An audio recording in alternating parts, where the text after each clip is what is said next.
বাপের ভাই চাচা নামক মানুষের মিথ্যা মামলার আসামি হয়ে ফরিদপুর জজ কোর্টে চলে গিয়েছিলাম নিজের টুইন বেবিকে নিয়ে। গত 3-4 মাস ধরেই কিন্তু এই মিথ্যা মামলাটার আসামি হয়ে আমাদেরকে কোর্টে হাজিরা দিতে হইতেছিল। আজকে কেন জানি না মনটা অনেক বেশি খারাপ ছিল।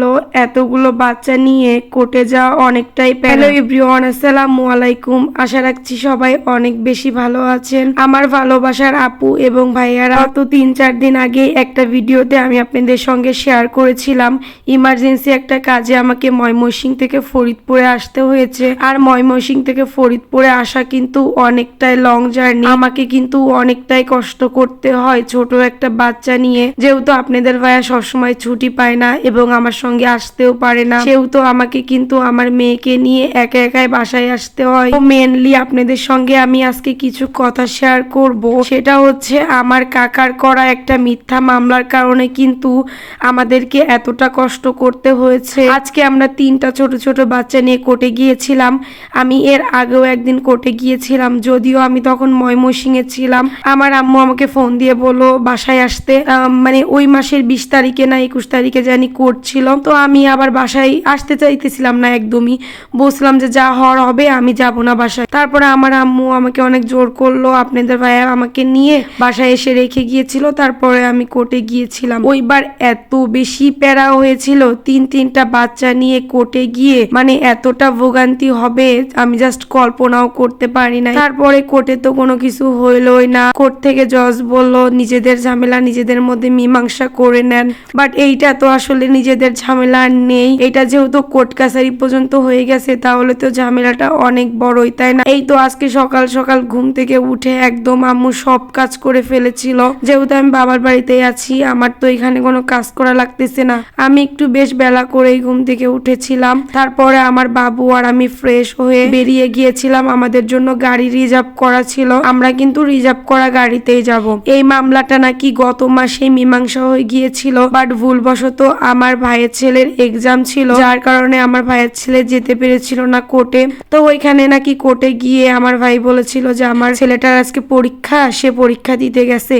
তখন বিবাদী পক্ষে আমার বাপের ভাই সে বলেছিল মানে জজের সামনে যে না না, ওর কোনো পরীক্ষা নাই, ও বাড়িতে ঘুরে বেড়াইতেছে। যাই হোক, যার কারণে আমাদের কেসটা ওই দিন মীমাংসা হয়েছিল না। তারপরে এই যে আজকে আবার কোর্টে যাওয়া লাগলো। আর আমরা এমন একটা মামলার জন্য কোর্টে গিয়েছি, যেই মামলাটার কথা শুনলে আপনারা হাসতে হাসতে একদম শেষ হয়ে যাবেন। মানে আমরা নাকি তার বাড়ি ভাঙচুর করেছি এবং তার ঘরের থেকে লুটপাট করে নিয়েছি, যার কারণে সে আমাদের নামে মামলা দিয়েছে। অথচ সে নিজেই কিন্তু আমাদের জমি দখল করে বসে আছে গত 20-25 বছর ধরেই। আমি কিন্তু এটাই দেখে আসতেছি। যাই হোক, আমি তার বিষয়ে আর বেশি কিছু বলতে চাই না, কারণ তার বিষয়ে বেশি কিছু বলতেও আমার রুচিতে বাড়তেছে এখন। গতবার যখন কোর্টে আসছিলাম সেইবার কোর্ট ছিল 12:30টার সময়, বাট এইবার কোর্ট 12টার সময় বসে গিয়েছিল আর আমাদের কেসটা একদম মীমাংসা করে নিল। ম্যাজিস্ট্রেট বারবার বলতেছিল আপনারা বিবাদী এবং বাদী পক্ষ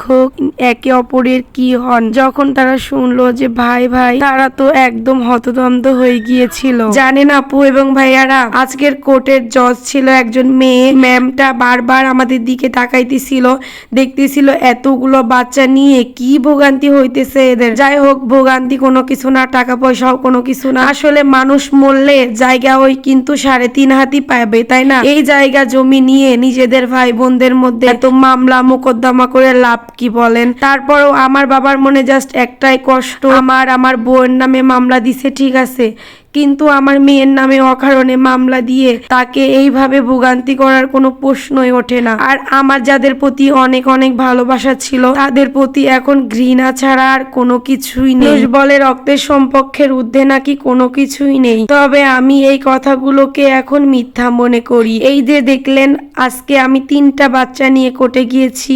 আমি এবং আমার কাজিনের বউ কিন্তু 3-3টা বাচ্চা নিয়ে কোর্টে উঠেছিলাম। তো এই বাচ্চাগুলো বড় হইলে কি দেখবে দেখবে তাদের দাদা তাদের নানারা তাদেরকে এতটা ভোগান্তি করেছে যখন তারা অবুঝ ছিল, যখন তারা কোনো কিছুই বুঝতো না, যখন তারা শুধু মায়ের বুকের দুধ খেয়ে দিন যাপন করত, তখনই কিন্তু তাদেরকে কোর্টে যাওয়া লেগেছিল মিথ্যা মামলার আসামি হয়ে। এতগুলো কথা আপনাদের সঙ্গে শেয়ার করলাম অনেকটা কষ্ট থেকেই। আমি কিন্তু এর আগের বার কোর্টে গিয়েও বেশ কয়েকটা ভিডিও স্কিপ নিয়েছিলাম, বাট ওই ভিডিওগুলো আপনাদের সঙ্গে শেয়ার করি নাই। বাট এইবার আমার এত বেশি কষ্ট লাগতেছিল, ভাবলাম যে ভিডিওগুলো শেয়ার করি আপনাদের সঙ্গে। আমাদের কোর্ট এইবার অনেক সকাল সকালই শেষ হয়ে গিয়েছিল।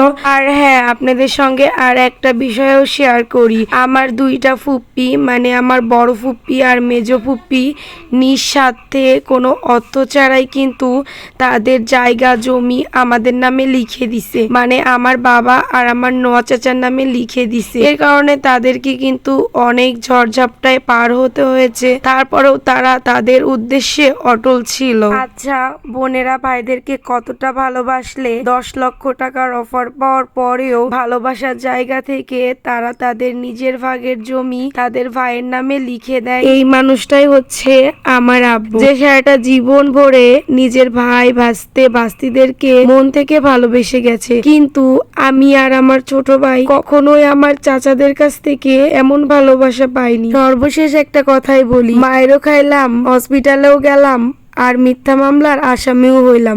কিন্তু আমার কাছেও ছিল, ইচ্ছা করলে যথেষ্ট ভেবাচাকা দেখাইতে পারতাম, বাট মায়া